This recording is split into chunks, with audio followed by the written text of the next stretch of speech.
Welcome back to Optimized Health, where we're making easy, healthy, and delicious meals. Today, guys, we're going to cover a very important topic of weight gain, especially belly fat for our perimenopausal and menopausal ladies, and some tips that are probably going to be helpful for everybody with their weight loss and weight management journey. Getting into some of the main things today, we're going to talk about the importance of fasting, sleep, working out, maybe a different way than what you are used to doing it, and then a little more specifics about diet that can really help to maximize our comfort during this time in our transition. So getting into the hormones with perimenopause, we've talked about this a little bit before, but we want to do the hierarchy of hormones real quick for you guys again. Cortisol is going to be at the top of that hierarchy.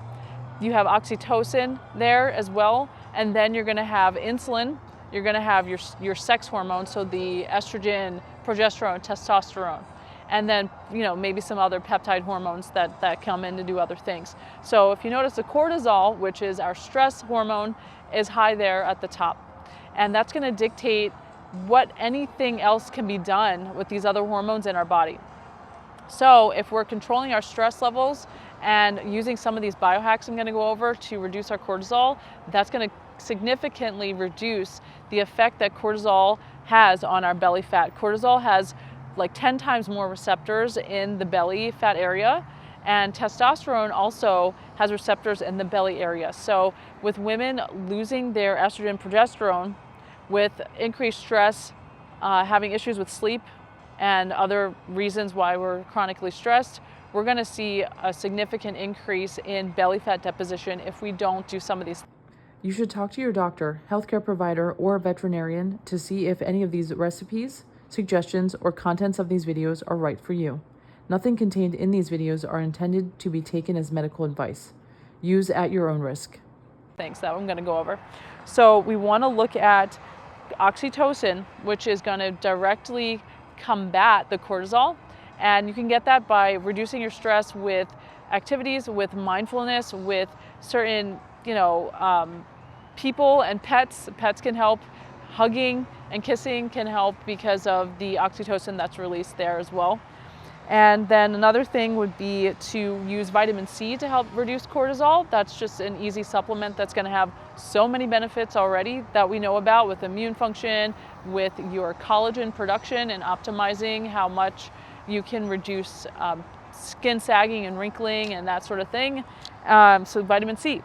And then another thing that maybe is not as widely known, when you have a release of adrenaline or some kind of a stressful event that kind of gets your heart rate going, or you feel that kind of feeling, you're also going to be releasing the cortisol, and that's going to start having an effect on belly fat. What you can do, even if you only have 30 seconds, is do some physical activity, preferably a moderate exercise. So if you're at work, go walk up the stairs or take a very brisk walk. And if you have more time, go for the 5 or 10. If you don't, go to the bathroom and come back, or do some air squats. It's perfect because you can do that just in your office space where you are, doing 50 or 100 air squats, taking 30 seconds to a minute to do some of those. Push-ups if you're so inclined. If you are like me and you want to keep a set of bands or anything like that, maybe some hand weights, that's going to be really helpful to help reduce your cortisol right in the moment. And so you want to go from feeling that stress to doing that brief bout of activity that is going to reduce cortisol, going to reduce belly fat.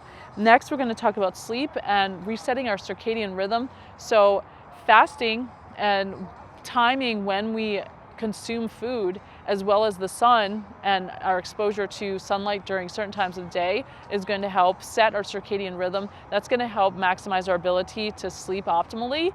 And we want to be eating during the daytime, and we want to get sun in our eyes as soon as we wake up. As soon as possible from the time that we wake up, we want to be able to get reset with the Earth's timeline. And that's going to help our sleep to be better. It's also going to help with a lot of other metabolic regulations at the cellular level, different organ systems like the gut, helping us digest things, helping our microbiome, which we're going to get into a little bit here as well.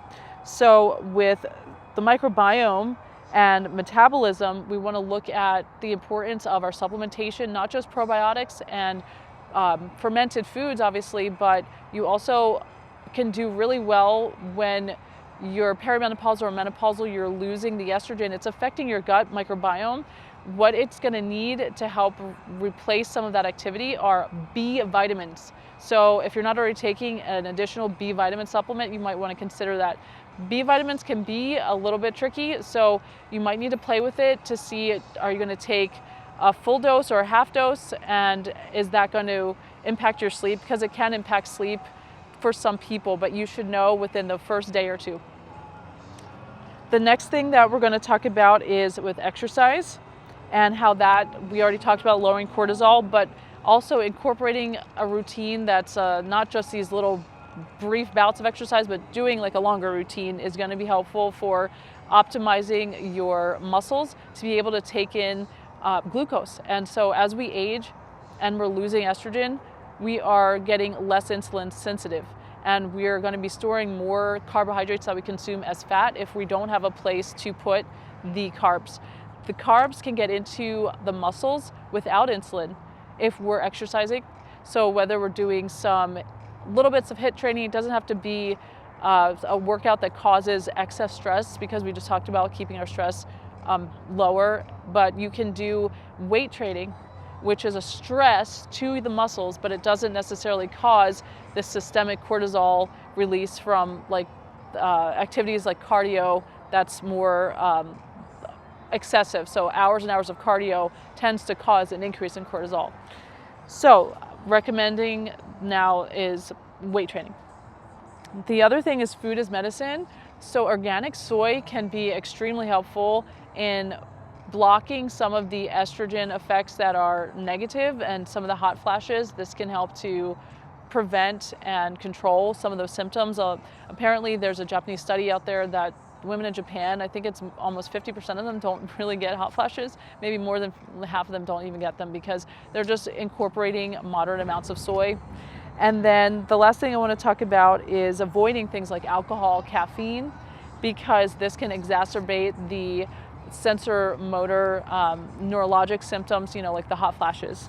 So I hope you guys find these helpful tips. Let us know what you think, and please comment on what else you want me to talk about. Please like, share, and subscribe. Thanks.